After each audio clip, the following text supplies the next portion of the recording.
Masu kallon mu da sauraron mu barkanmu da zuwa wannan shiri namu na haske talk show, inda yau muke da babbar baƙuwar da za mu yi magana akan wani ciwo da ya zama kamar ruwan dare musamman ga iyayen mu mata. Wannan ba kowane ciwo ba ne silla ciwon sankaran mama wanda aka fi sani da breast cancer. A yau shirin namu ya yi tattaki inda ya nemo ɗalibar ilimi a fannin lafiya. Haske talk show. A yau babbar baƙuwar mu ita ce Aysha Nura Baba. Malama Aisha. Muna so mu ji ɗan takaitaccen tarihin ki. To jama'a assalamu alaikum. Sunana Aysha Nura Baba. Ni ɗaliba ce a makarantar Emirate University of Health Science and Technology, inda nake semi-final year ɗina wato level 4. Haske talk show. Haske talk show. Muryar zuciya ta al'umma. Haske talk show. Fitilar haskakawa al'umma.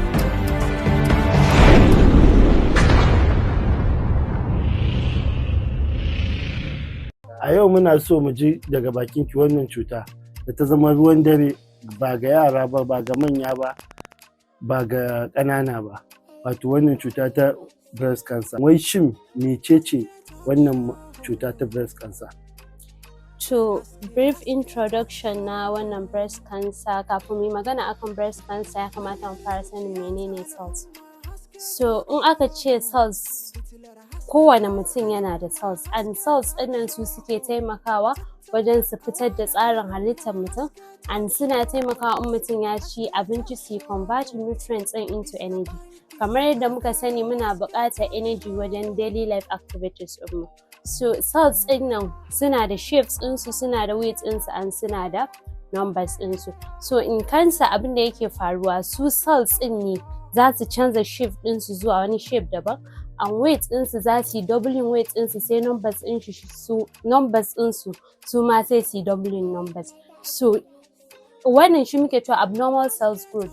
So wannan abnormal cells growth ɗin ba wai ana samun wani abnormal cells growth ɗin za a kira shi da cancer ba, a'a, sai an je an yi gwaje-gwaje sannan za a tabbatar shin is it benign tumor. Wato in aka ce benign tumor, shi wannan is not cancerous, bai zama cancer ba, but if care is not given zai koma cancer. While malignant tumor shi kuma wannan shine cancerous. So in breast cancer kamar yadda na faɗa, ko ina na jikinmu akwai cells kuma suna da functions ɗin da suke, kuma akwai shape ɗinsu da numbers ɗinsu. So cells ɗin da ke cikin breast ne za su canza shape ɗinsu zuwa wani shape daban, weight ɗinsu za su yi doubling weight ɗinsu, sai kuma numbers ɗinsu su ma za su ƙara numbers ɗinsu. In aka je aka yi gwaji shine zai nuna is it wannan abin ya za benign tumor ne. In benign tumor ne wannan ba cancer bane, but in malignant tumor ne wannan ya riga ya zama cancer. So shine muke kira da breast cancer, wato an samu abnormal cells growth. Cells ɗin breast ɗin ne suka canza zuwa wani yanayi daban da ba nasu ba, so shine breast cancer. And breast cancer ɗinnan ba wai yana affecting iya mata bane, no, yana affecting both gender, whether mata ko maza. Kawai dai is more common in women than in men. And like kafin a samu namiji ɗaya mai ɗauke da cuta an samu wajen mata 10 zuwa 20, and it is the most commonest cancer da take affecting women. So a shekara ta 2020 mun samu new cases na wannan cuta, almost 20,380 people, and at the same year ɗin mutanen da suka mutu ɗauke da cutar mutum 14,274 ne. So in muka duba ranges ɗin za mu ga adadin mutuwar mutanen ya yi yawa, kuma at the same year ɗin. So abin da yasa aka samu adadin mutuwar mutane da yawa shine ba a yi diagnosing cutar da wuri ba sai ta kai late stage ɗinta, kuma at that time ba abin da za mu iya ba su sai hospice care. Hospice care shine kamar supportive care ne za a ba su, sai kuma su ne za ku ji ana cewa likita ya ce bai fi su yi 3 to 6 months a raye ba. So sai an yi wasu gwaje-gwaje sannan za a gane cewa already cutar ta riga ta yi metastasizing the other part of the body, and at that time ba abin da za a iya sai wannan hospice care. And ana faɗa musu ne saboda maybe at that time mutum yana da abin da zai yi, like ko akwai wani important abu da zai yi fulfilling, ko dai wani abu shi yasa muke faɗa musu. So kuma stages ɗin cutar nan akwai stage 1, 2, 3, 4. Stage huɗu ne da ita, and ba wai by mere looking za a gane cewa wannan fa stage 1 yake ba, no, sai an je an yi gwaje-gwaje, sannan gwaje-gwajen su ne za su determining size and location of the cancer and whether they spread to other part of the body. So su ne za su nuna wannan abin. Stage 3 and 4 su ne stages masu haɗari, da especially stage 4 su ne ake ba su wannan hospice care ɗin. So kuma cutar nan ta rabu rabo kamar mu ce classifications ɗinsu kenan. Akwai abin da muke cewa non-invasive. Shi non-invasive shine cutar ya zamana kamar ta yi affecting iya breast ne, ba ta yi spreading to other part of the body ba. While invasive shi kuma cutar bayan ta yi affecting breast ɗin sai ta yi affecting nearby tissues, wato naman da yake kusa da breast. Recurrent shi kuma shine like mutum da yana da cutar, so sai aka yi treating ɗinta, after some time sai ta dawo. Sai kuma metastatic shi kuma cutar ta riga ta yi spreading to other part of the body, kamar bayan akwai breast cancer sai ya zama ta affecting brain, sai a samu brain cancer, sai a samu heart cancer, testicular cancer, cervical cancer. So su ne cutar ta cinye ta yadda ba abin da za a iya, sai dai a ba su wannan hospice care. So wannan shine brief introduction na breast cancer. So Malama Aisha, kin yi magana kansa daban-daban ce, ilimi kenan. To ni kin ga yanzu na sami ilimi, ban taɓa sanin maza ma suna da wani abu da ake cewa breast cancer, amma yanzu na ji daɗin na samu. So dama tambaya ta gaba shine, akwai ire-iren breast cancer ɗin ne ko kuma a guda ɗaya ne? Like types ɗinsu kenan. So akwai types ɗin guda biyu ne, but kafin mu magana akan types ɗin ya kamata mu duba shi breast ɗin ma me ya containing. Akwai abin da muke cewa fatty tissues, sai kuma akwai lump. Shi lump shine inda ake producing breast milk ɗin. Sai kuma duct, shi duct shine inda breast milk ɗin yake wucewa ya kai wani part. So wannan two word ɗin, wato lump and duct. Lump shine yace inda ake producing breast milk, while shi kuma duct shine pathway inda breast milk ɗin yake wucewa ya kai wani part. So breast cancer yana affecting guri biyu nan, whether ya affecting lump ko duct. So in ya affecting lump shine muke cewa invasive lobular carcinoma. Shi wannan yayi affecting lump ne, inda kenan ake producing breast milk ɗin. In kuma duct ya affecting, wato hanyar pathway ɗin da breast milk ɗin yake bi ya kai wani part, shi guri biyu yake affecting a duct. Ko ya affecting cikin duct ɗin. In ya affecting cikin duct ɗin shine muke cewa ductal carcinoma in situ, shine DCIS. In kuma yayi bai tsaya iya duct ɗin ba, sai spreading, sai dan fito zuwa naman da yake kusa da duct ɗin, shi kuma sai mu kira shi da invasive ductal carcinoma, wato DIC. Guri biyu yake affecting, ko ya in ya affecting lobe shine muke cewa invasive lobular carcinoma. Duct shi kuma guri biyu yake affecting. In ya affecting cikin duct ɗin, pathway ɗin kenan, shine muke cewa ductal carcinoma in situ, wato DCIS. In kuma yayi spreading, ya fito zuwa naman da yake kusa da duct ɗin, shine muke cewa invasive ductal carcinoma in situ. To Malama Aisha, menene causes ɗin da suke kawo breast cancer? So wai takamaimai a ce ga abin da ya kawo breast cancer is yet not known. Babu wai specific abin da yake kawo breast cancer, but akwai abin da muke cewa risk factors. Wato risk factors shine abin da in mutum ya fiye yi zai yi leading din shi ya samu high risk na wannan ya developing wannan cutar na breast cancer. Su kuma shine akwai heredity gado, kamar in immediate family din mutum, kamar a ce mama ko baba ko siblings suna da shi, so su ma wa'annan family din suna da high risk na su developing cutar. Sai kuma akwai age, wato older age, mutanen da suka fara girma su ma suna da high risk na su developing wannan cutar. And sai kuma akwai menopause, wato akwai age inda in mace kai take daina menstruation, wato al'ada. So su ma at that stage mace tana da high risk na ta developing wannan cutar. Sai kuma akwai lifestyle, kamar masu excessive alcoholism, waɗanda suke yawaita shan alcohol, su ma suna da high risk na su developing cutar da excessive smoking. Sai kuma masu yawan cin unhealthy food din nan, diet, kamar yawan cin abincin gwangwani haka, su ma suna da high risk. Sai masu yin allurar bleaching din nan, da masu yin shan magungunan shaka fashi, so su ma suna da high risk na su developing cutar. But babu wai specific abin da zai kawo cutar, sai dai abin da in ka fiye yi zai yi leading ɗinka to. So Malama Aisha, menene alamu da yake nuna cewa mace in ta gani ya kamata ta je asibiti? So, sign and symptoms ɗin wato alamu shine na farko akwai lump whether a breast ɗin ko a armpit ko a breast ɗin ko a hammata. Shi lump kamar wani ƙurji ne ɗan ƙullutu haka, and in aka yi palpating ɗin shi kamar in aka tattaɓa za a ji yana moving, yana motsi. So sai kuma akwai kamar ƙari kenan. Yawa sai kuma akwai orange structure, ya zamana breast ɗin ya koma structure ɗin lemon ɓawo. Akwai wannan orange color ɗin da kuma wannan huje-hujen na lemon ɓawo. Sai kuma fatan ce zai yawa yi haka? fatan A jikin lemon ɓawo. fatan za su gani? Breast ɗin zai koma exactly fatan lemon ɓawo da wannan orange yawa. Wannan orange ɗin breast ɗin zai koma orange da wannan huju-hujun da yake ciki, so shi ma zai zamana haka breast ɗin ya koma haka. Sai kuma akwai discharge, ya zamana breast ɗin yana fitar da discharge, whether bloody or cloudy, like for lactating mother and pregnant mother.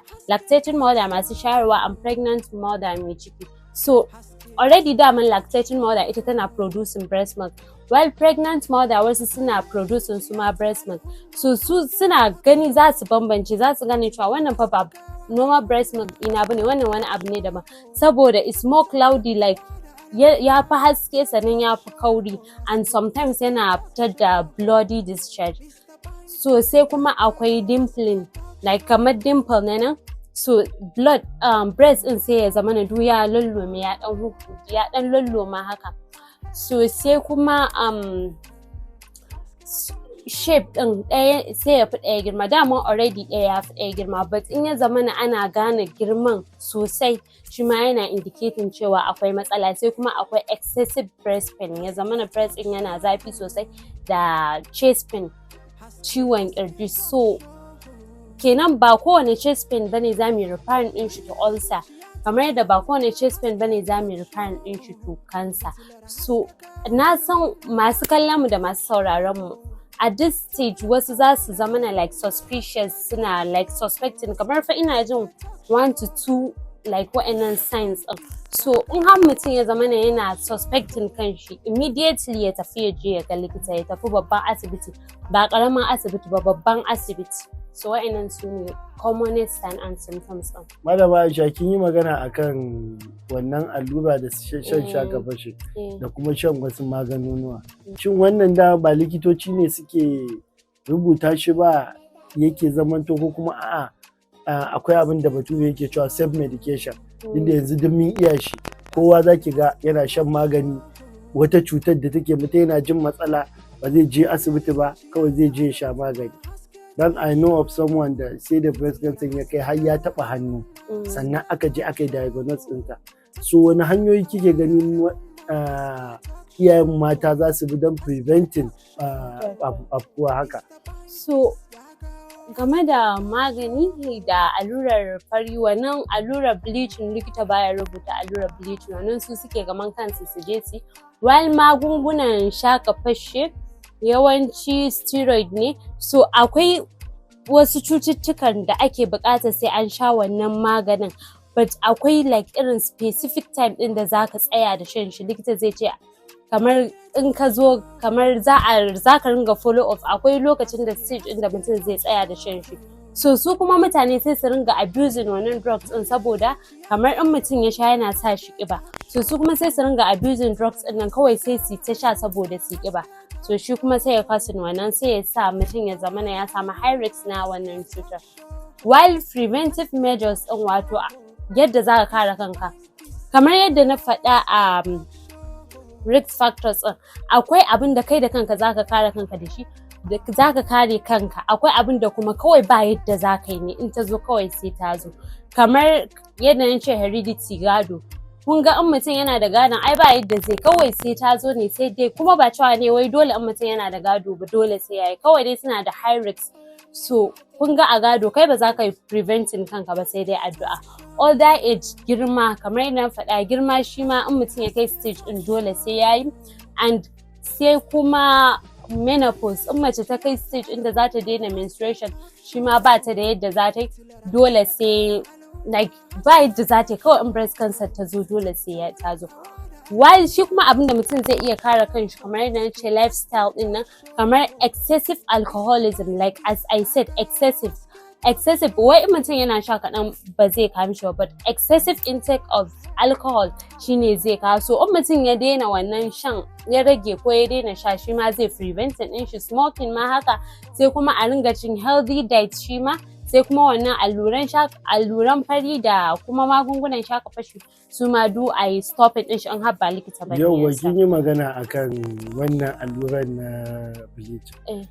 Ba likita ne yake rubuta kuma ake yi? A'a, ba likita bane yake rubuta, kawai dai wannan ana amfani da wasu chemicals ne da kawai in aka amfani da shi zai sa mutum ya haske. Su kuma wannan chemicals din side effect din su shine wannan breast cancer din. Kawai dai suna yi ne saboda su haske, saboda su burge mutane ko dai wani abu. Masha Allah. Malama Aisha, idan aka ce mutum ya riga ya samu wannan ciwo, tana tattare da shi, wani shawari ake bata? So in aka gane mace tana da wannan ciwon, kawai za a ɗora ta ne akan drugs, wannan medications ne za a ɗora ta akai. Malama Aisha, wani alamu mace za ta gani, za ta gane cewa, musamman iyayenmu na karkara, wanda za ki ga cutar ta zo har ta yi nisa ban sani ba, wani alamu ne za su gani da za su fahimta cewa akwai matsala su je asibiti, shine kuke cewa screening ko? So screening din akwai abin da muke cewa clinical breast examination provided by healthcare worker. Wannan a asibiti mace za ta zo a duba, ma'aikaciyar lafiya za ta duba, while akwai mammogram, shi kuma wannan da machines ake amfani, sai kuma akwai BSE wato breast self examination. Wannan mace ce da kanta za ta wannan procedure da zai sa ta gane cewa akwai fa matsala fa a breast ina, wannan ba haka ya dace ba. And procedure ba a buƙatar komai, kawai dai ana buƙatar time ne, sannan kuma ana buƙatar mirror, like madubi, babban madubi, sannan environment ɗin da mutum yake ya zama na safety, kamar in a toilet za ta yi, a ban ɗaki za ta yi procedure ɗin nan, ya zama na madubin dai za ta iya ganin daga fuskanta zuwa hips ɗinta zuwa ugunta za ta iya gani, sai ta cire riganta, ya zama na babu kaya a jikinta za ta yi procedure, babu riga a jikinta, sai tana facing mirror ɗin, sai ta samu hannayenta guda biyu sai ta riƙe a tsaye, sai ta riƙe hips ɗinta, sai ta riƙe ugunta, whether a ɗaki, in a ɗaki ne sai ta rufe ɗakin saboda za ta yi babu riga, in kuma a toilet ne dama already a toilet ne. So sai ta riƙe hips ɗinta, ugunta, sai tana facing mirror ɗin tana kallon mirror ɗin ne, tana observing breast ɗin, whether akwai wa'annan alamomin da na faɗa, shin akwai dimpling ɗin nan, akwai ya size ɗin sa yake, shin orange structure ne, akwai lump ɗin nan da na faɗa, wa'annan alamomin da na faɗa shi za ta tuna sai ta duba. In ta gama observing ɗin nan sai ta saki hannunta.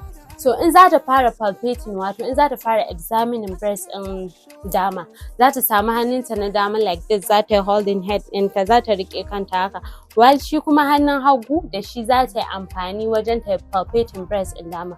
In kuma breast ɗin da hagu za ta yi, za ta samu hannun hagunta, za ta riƙe hannunta, za ta riƙe kanta tana kallon kuma madubin, shi kuma hannun daman sai ta yi palpating breast ɗin hagu.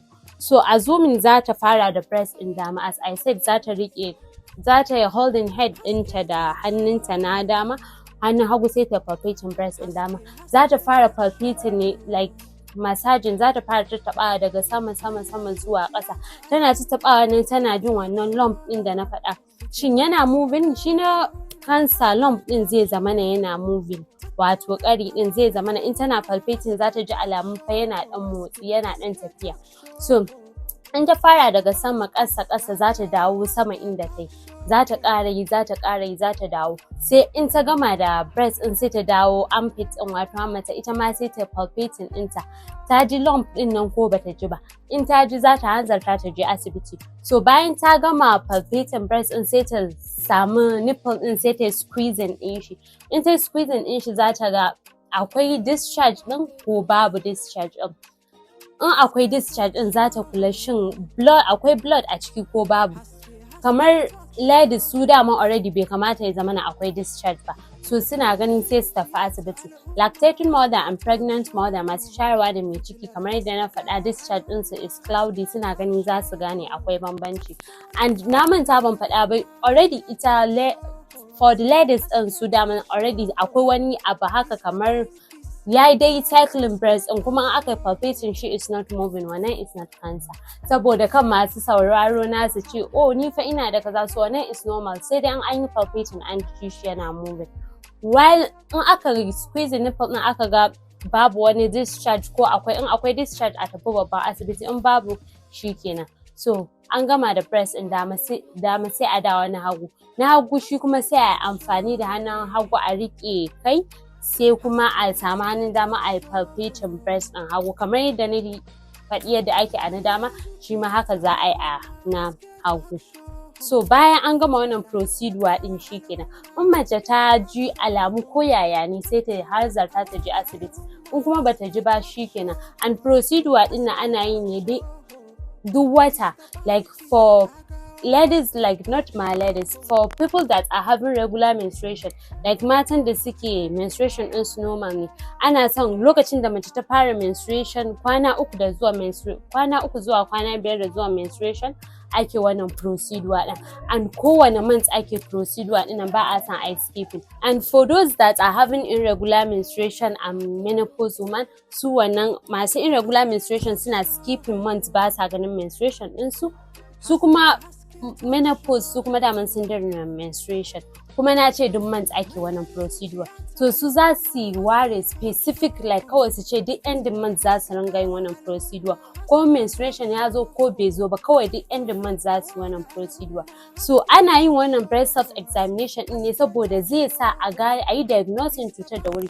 Kamar in har mace za ta ringa yi duk ending month, zai sa ko yaya in ta ji wani canji za ta hanzarta ta je asibiti. So tana zuwa asibiti za a yi gwaje-gwaje a gane cewa shin akwai breast cancer din nan ko ba breast cancer bane. In breast cancer ne za a attacking din shi da wuri, but failure to do this regular breast examination na duk month shi kuma shine yake leading as a diagnosing cutar at late stage, saboda ba ta appearing like kamar me zan ce, kamar ba ta wai nuna wani abu da zaka gane cewa kamar ko internally kana jin dai ba daidai ba, sai ta yi metastasizing, sai ta yaɗa a jikin mutum sannan zai gane cewa akwai matsala. But in har kana wannan breast self examination din, zaka ji alamu, zaka ji hanzarta ka je asibiti, in ma akwai cutar za a yi diagnosing ɗinta da wuri, kuma za a yi treating ɗinta mutum ya rabu da ita. But in ba kai wannan abun ba, kai skipping, kai kana san jiki ba kai ba, sai ya zama an gane ta at late stage, and at that time we have nothing to do unless that hospice care. So wannan shine fatan mu dai, ubangiji Allah ya ba kowa lafiya. Malama Aisha, mun gode da wannan bayanai da muka samu na ilimi, ubangiji Allah ya ƙaro ilimi. Mun gode ubangiji Allah ya mai da ke. To na gode, and insha Allah duk sanda ake bukata na game da irin wannan abubuwa na lafiya ba matsala, zan zo da yadda Allah, kuma Allah ya ƙara wannan tasha albarka. Duka a nan muka kawo ƙarshen wannan tattaunawa tamu a wannan shiri namu na Haske Talk Show. Fatan mu dai ubangiji Allah ya ba kowa lafiya. Mun gode. Da fatan za ku kasance tare da mu a YouTube channel namu mai suna Bangis Media Concept. Ku danna mana subscribe, ku mana liking, ku mana sharing. Mun gode. Haske Talk Show. Haske Talk Show. Muryar zuciya ta al'umma. Haske Talk Show. Fitilar haskakawa al'umma. Haske Talk Show. Tattaunawa da al'umma. Haske Talk Show. Haske Talk Show. Mr. Bankis ya gawa.